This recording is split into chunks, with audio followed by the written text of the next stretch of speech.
Hey, what's up, everybody? We are back at it again for another episode of Fatherhood is Dope, the podcast, and I am your guy, your host, Aaron McGee, and I have sitting across from me none other than my friend Will Acuff. What's up, Will? Hey, Aaron, it's great to be here with you today. Yeah, Will, do you realize that you have a nice audio voice? Anybody ever told you that? No, they usually said I sound kind of tinny. Tinny? No, I think it sounds good. It sounds good what's coming through my ear. The dulcet tones of Will Acuff. Is that what it is? It is. Okay, cool. You were in a band before, right? I was, yeah. I used to tour and play in crappy bars and not make money, but have a lot of fun. Solid. One of the reasons that I asked Will to sit down and do this episode with me is because over the past 2.5 years or so, I've gotten to know Will on kind of a personal level, and I've really got to see his ambition just flourish for what he and his wife and his family are believing for the Nashville community. Will runs an organization called Corner to Corner, and we'll talk about that a little bit more. But one of the things that really interested me in Will is the dynamic of running a nonprofit, and particularly the type of nonprofit it is and the work that they do, but also the dynamic of being a father and the work-life balance. And the one thing that I've come to know about you, Will, throughout our time getting to know each other is as ambitious and as gung-ho as you are about the mission of your organization, you also figure out You've also figured out how to like strike those balances, even when it's hard, around family boundaries and parameters. And hey, what's the real priority here? So that's the type of conversation I want to have with you today. Yeah, I got an easy answer for that. Let's go. I firmly believe that your first calling in life is to your family. So there's no such thing as like an outside the house calling that doesn't start with a really awesome calling inside the home. Was that always the case? Is that a philosophy that you knew prior to going into marriage, prior to starting an organization? No, I mean, so I'm coming at that from like Ephesians 5, where Paul talks about, hey, what it looks like to love your wife well is to sacrifice for her like Jesus did for the church, right? And that's not like lovey-dovey, I just love you, baby. Like, it's not that. It is like, I am going to love and serve you so much, it will be unto my own death. Right? Like that's dramatic language. And so my understanding from like a biblical perspective is that means I can't have some ambition outside the home that serves as my primary identity, right? Like my relationship with my wife, my relationship with my kids, that falls out of that, that has to be where I'm grounded. And then other things can build on top of that, if that makes sense. Yeah, it makes absolute sense. It's a strong perspective, and I think one that dads like myself, especially those dads who have like their dreams, goals, and ambition at the forefront of their minds, to figure out just how to balance that. But I can't let you off the hook because you don't open up a conversation with, I'm going to come from Ephesians 5 and what the Bible says without giving some type of context as to your background around ministry. So I graduated from seminary. That's part of my story. That took 7 years and 4 months because I was on that like struggle bus, doing it one class at a time. But yeah, Corner to Corner, we're a faith-based ministry, exists to extend the hope of Christ in gospel word and loving deed. And primarily that's a group of friends figuring out what does it look like to love our neighbor as ourself in creative and dynamic ways. So we have education things, which we're partnered on with Script to Screen, where help kids fall in love with reading through their love of movies. They watch Black Panther, then they read the script, and then they start connecting the dots. We have economic development practices where we're focused on helping neighborhood entrepreneurs, scale a small business. And what does that look like to basically put rocket fuel into somebody else's dream? I really believe that neighborhood entrepreneurs can be the economic engine for the block economy, if you will. And then we also have faith-based initiatives where we teach a series of Bible studies that are focused on how do we understand the Bible from start to finish as one grand story of redemption, right? We're working on a cool brand name. We don't have one yet for those. Right now, it's just the Redemptive Historical Bible Studies, right? Creation, fall, redemption, glory. So that's a good perspective of like where Corners to Corner is today. Yep. But can you give me a little bit of insight as to how you and Tiffany, Will's wife's name is Tiffany. Hey, Tiffany, I hope you're listening. Yep, she'll definitely listen. I'm going to sit her down and be like, please listen to this. It was awesome. All right, but just kind of give me some context as to how you and Tiffany decided to embark upon this type of vision in the midst of raising 2 young children. And who came first, the children or the vision for Corner to Corner? The vision for Corner to Corner, then the kids, and then like all visions, kids. Pause. Vision came first, then the kids. Which one was actually birthed first? The vision was birthed first. Okay. And I'd actually trace that back to kind of a couple key events, right? One, I had a call into ministry when I was in high school, one of those like nights of wrestling and prayer that I couldn't ignore, That's a touchstone for me.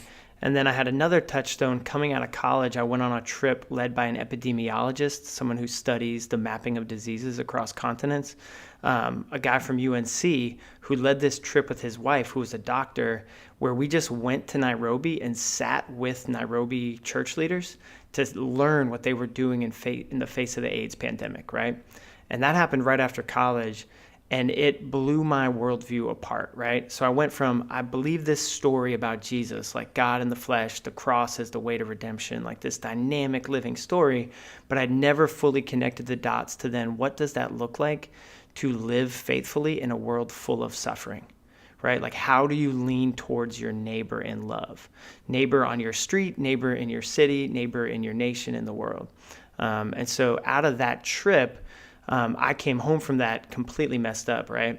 And right around then is when I met my wife. I was a wreck, right? Like it was one of those moments, if you've ever been T-boned in your life, like you think it's going one way and then, right? Yep. It was a T-bone moment. And so when I met Tiffany, I was still picking up the pieces.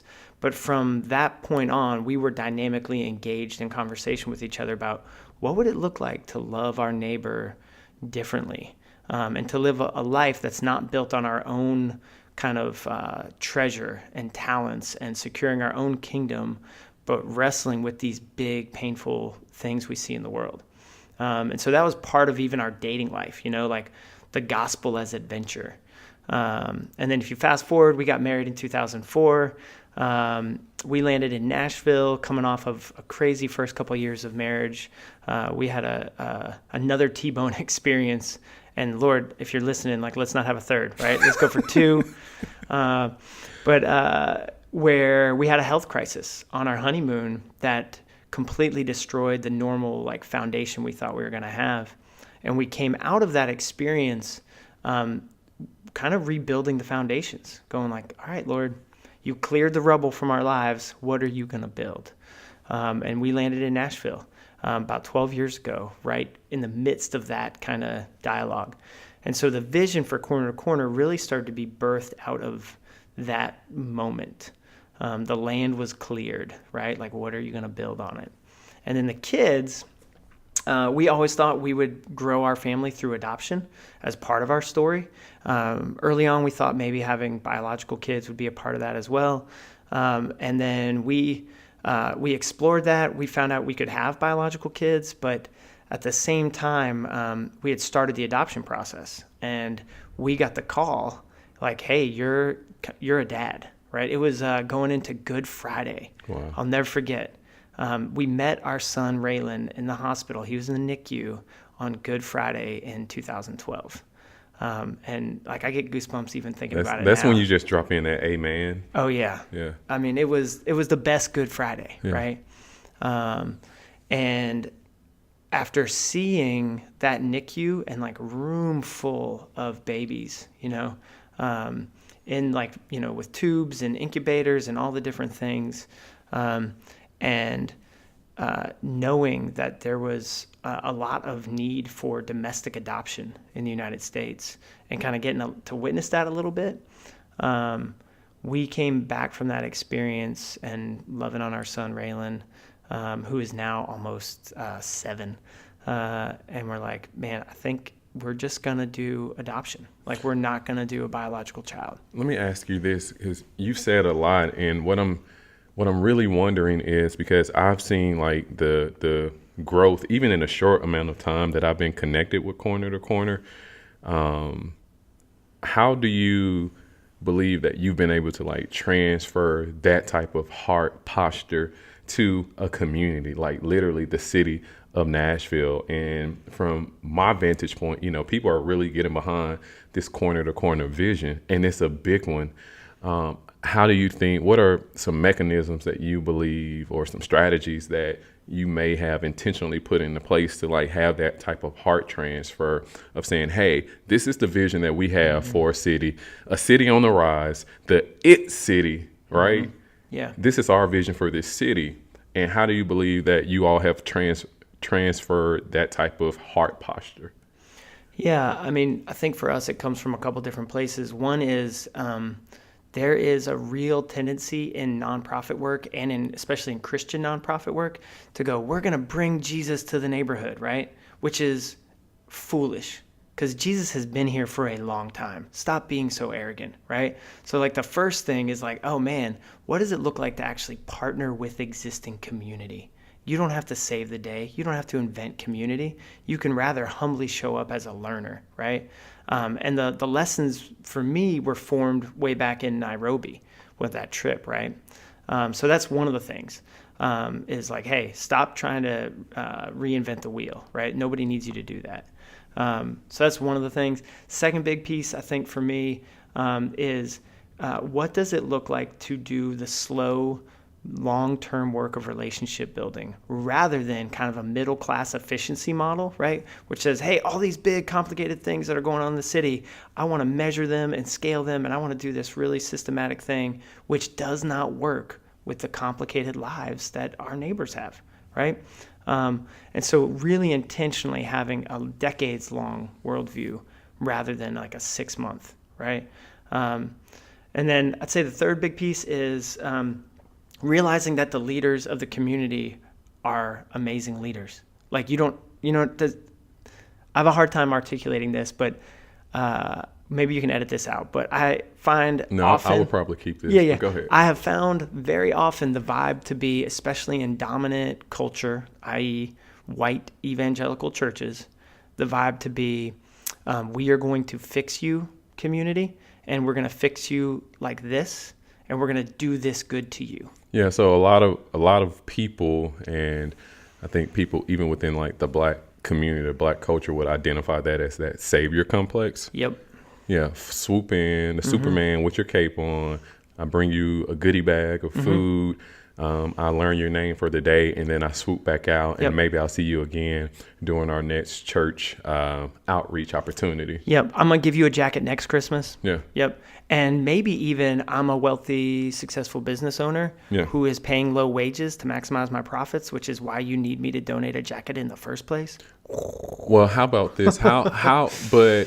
I'm sorry, I'm getting into economic development theory there. And it's okay, because I'll bring us back out. But, you know, I always wonder, like, how... So I think there's a balance, because I think you do need those things in play. Like, I don't think there's nothing bad with a one-off, but I think what I'm hearing from you is that the scales are leaning more toward the one-offs, and we need a pendulum swing back to, hey, how do we really do life, like you said a second ago, and really understand the complexities of our neighbors? Yeah, and what I'm getting at is... I think churches, and there's studies on this, that something like 90% of a church's donation money or what they set aside for good works in the city or whatever are given to relief efforts, right? Relief, that short term, boom, we need a jacket, or right. And I would argue in the United States that should flip, right? 10% is going to rehabilitation and development, long-term stuff, but 90% is going to relief. That's crazy, right? We should, in other words, look further upstream. What's contributing to this? What's going on? How could we really change the dynamics at play, right? And it's messier. It's less efficient. It doesn't give somebody a great Instagram feed, right? Sorry, I'm sounding a little cynical right now. That's okay.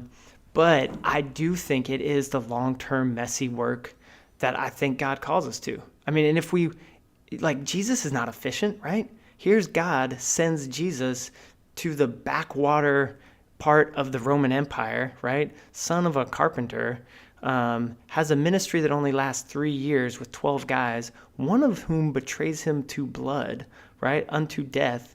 The other 11 bounce as soon as things get really crazy, right? Way to go. Super efficient, well executed, right? Like, he wouldn't get funded. Like, imagine that letter. Like, here's my plan. 12 guys, it's all going to go to part, you know? You know what else I'm thinking, since you just brought up this Jesus model, right, of service, and I'm thinking about corner to corner. And when we met, you would always say, you know, man, we're a nimble organization, right?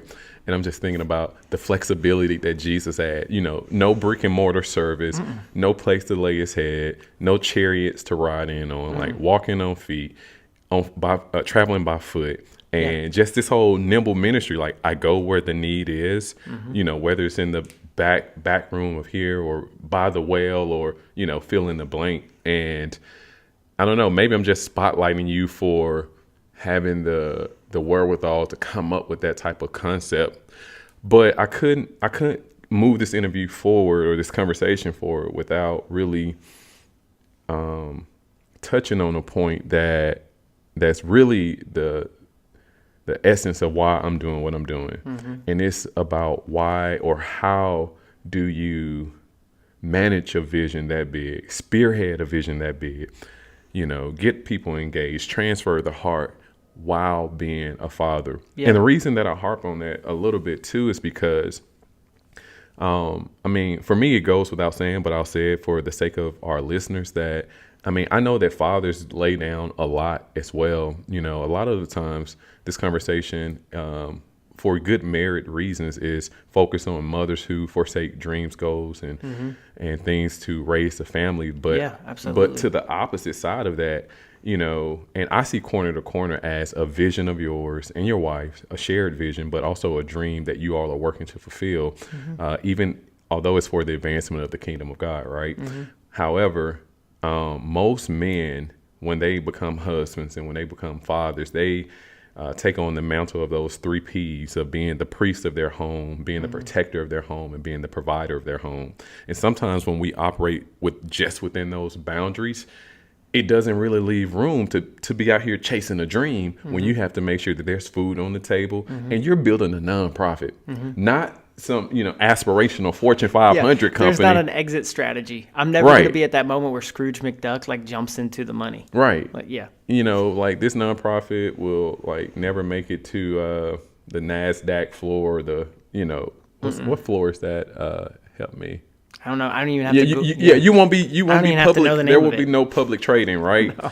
And so, you know, it just comes back to how do you manage that? You talked about the complexities of your neighbors. How do you manage that with the complexity of fatherhood?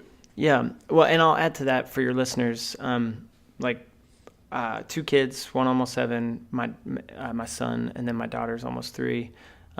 They're both amazing and so incredible in tons of different ways. But part of the story of our family is that my son has some special needs. So he's on the autism spectrum. He has pretty severe ADHD. He has a global developmental delay that, as far as we can tell from the doctors, is kind of like a question mark, right, at this point. Just not sure how that will manifest and how that impact his life. And I think if it weren't for that journey, he also has a sleep disorder. So for 3.5 years, he was up starting at 1 or 2 in the morning for the rest of the day, 4 or 5 nights out of the week. So completely like destroys you, right? From the lack of sleep standpoint. And that forced me and my wife to have just it's no other way to describe it, but a radical dependence on the Lord. To go, oh man, I don't have enough for some big grand vision. Like I'm barely going to survive today. So Lord, like you've got to provide. Like in that real, like old school, like manna kind of vibe, you know, I got enough for today. I can't even store it up for tomorrow because it will rot, right? Your daily bread. I got some daily bread. And Lord, I got like breakfast. Am I going to have dinner? You know, Lord, I'd love some dinner. And that, honestly, like it's hard to describe, but I've come to believe that the the soil by which we grow, I think as fathers and I think as men of God who are seeking to understand our way in this world better, that suffering is how that happens. Whether that's suffering of giving up a dream, right, in order to have a more fulfilling life at home, right? That's a type of suffering, right? Or if it's like that unexpected phone call with that diagnosis or that job that you are excited about and then you get fired. Like, all of us have our own version of that, right? Part of our version has been becoming a special needs family and going, oh, wait a minute, this is going to alter the rhythm of the rest of our lives. So how do we do that well? How do we do that faithfully? And then from there, that has forced me to go, I'm going to have to embrace the gift of limitations, right? Tell me what that looks like, embracing the gift of limitations. Yeah, so practically, that's a fun phrase, right? I get that from a guy who wrote a book called Emotionally Healthy Spirituality, Pete Scazzaro. That's a book I'd check out. But like, I know by and large, I need to be at home from 4 to 7 every day. No questions asked. No questions asked. If I'm not going to be at home between those hours, that's a really big deal. And I often would need to make sure like we have extra support in the home to make that doable, right? Whereas I think prior to like when my son was, in the first couple of years of life and this stuff hadn't really been on our radar yet, right? We were just going through the normal kind of kid stuff. It was kind of flexible, right? It was like, oh, you need to do that thing, right? And I probably would have taken advantage of that, right? I would have let the dream and the vision I had outside the home grow as big as I could grow it, right? And I would not have put boundaries in place. But then boundaries were forced, right? It was like, oh no, your whole life falls apart if you are not leaning in and present in the midst of this, because a lot of our day-to-day is really intense at home, and it takes both of us.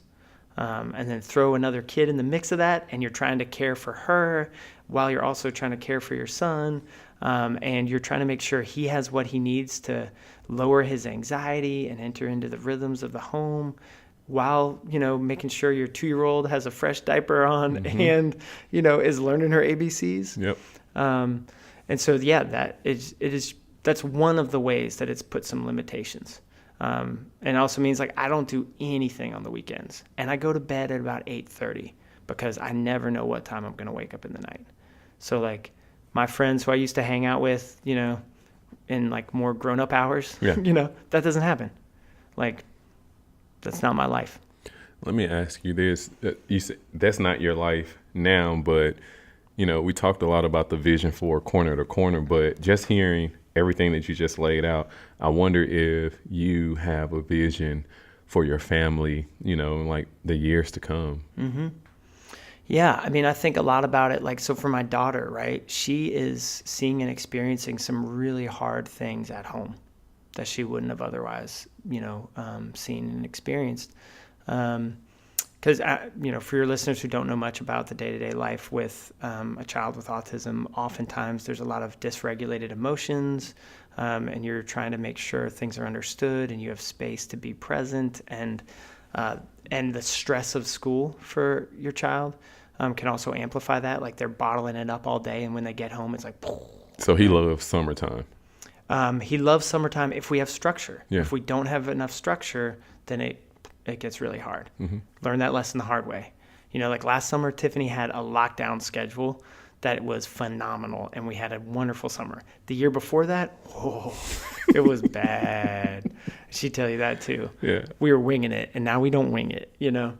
But so like goals and dreams for my daughter are, what does it look like to really care well for her, and also from a very early age help her to be a super kind and gentle and empathetic sister, right? Like for her to develop as an ally for her brother. Like that becomes a dream, right? And for Raylan, so we might not be on the typical educational path, right?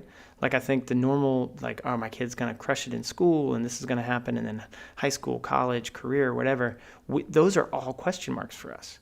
So a bigger piece as a dad who's trying to lead his family faithfully toward Jesus is like, what does it look like to grab my son and say, come with me as I go to Christ?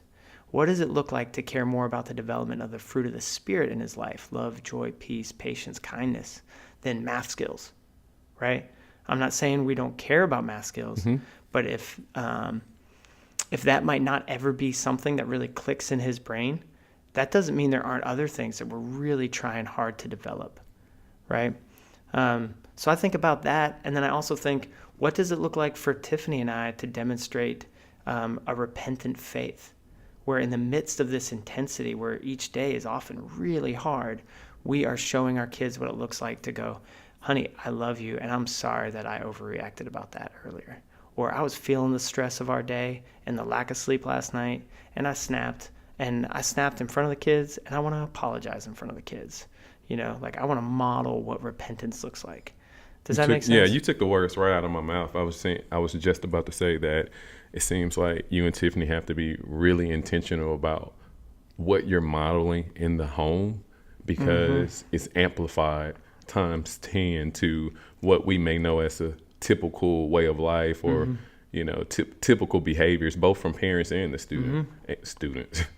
Clearly, I'm used to like school settings, but both from parents and the kids. Man, well, you know, I'm so glad we sat down to have this conversation. Some of what I heard are things that I know about you because we've shared and exchanged stories before. But I always appreciate your candor and your ability to, man, just articulate it all and take ownership of just life. Because, you know, even when you talked about like the sleeping piece, that, you know, you going to bed at 8 and just figuring out that balance, you know, some of those things are things that make men, particularly men, walk away from their families, walk away from their children, and walk away from their call to fatherhood. And what Fatherhood is Dope for me is all about is celebrating men that have answered the call to fatherhood. And it looks so different. And I think that I really wanted your voice to be heard in this regard, because for me, you represent so many dynamics around fatherhood. And for the listener, I mean, I really hope that you can take something away from this, particularly around, I'll sum this up as complexities that come, because fatherhood is not a snapshot. It's not an Instagram post. Now, follow me on Instagram because I do post some cool pictures, but fatherhood is beyond the Instagram post and the cool hashtag, right? It's a marathon. Yeah, that's a excellent way to put it. It's a marathon, and fatherhood is a lifestyle. So, before we just wrap this up, I'll give you a final word around either corner to corner or fatherhood, or tip, advice, whatever you want to share. Well, I'll follow your lead there. Please follow Corner to Corner on Instagram, on Facebook, and we launched a new YouTube channel, and Aaron is actually on there with some video that we're about to put out. Yeah. So follow us on that, y'all. And then I'd add, you as a dad need to know what your true north is, right? Because the days are going to knock you down, period. It might not be today, it might not be tomorrow, but that's coming, right? If you're going to lean into loving in a sacrificial way, that's going to eat you up at some point, right? And if you don't have a true north, and for me, that is Jesus, right? And this higher calling, it is like you won't have something that sustains you. And I'll go so far as to say, outside of Christ, I don't know of a true north that actually stays stable, right? Like you can define your true north as my financial success or my work identity or whatever, but all those things can fall away. Only an eternal true north can keep you straight, right? So I'd end on that. Was your dad a pastor? Mm-hmm. Yeah, I felt the PK come all the way out, man. You better minister Will. Yeah, no, I love it. Hey. I told you, seminary, 7 years, 4 months, and I'm not a pastor, so I got to use that degree somewhere. Right here, yeah, on the podcast. Yeah. All right, Will, man, I so appreciate your time. Thanks for having me. Yeah, of course. You've been listening to Fatherhood It's Dope, the podcast. I'm your host, Aaron McGee. Listen, I appreciate all of the support that you're giving to this platform. Make sure to share this interview in particular, but the platform of Fatherhood is Dope, period, with a father who you believe is either answering the call or should be answering the call to fatherhood. Make sure you also subscribe to the podcast wherever podcasts are available. And follow me on IG at Fatherhood is Dope. It's been real. Peace.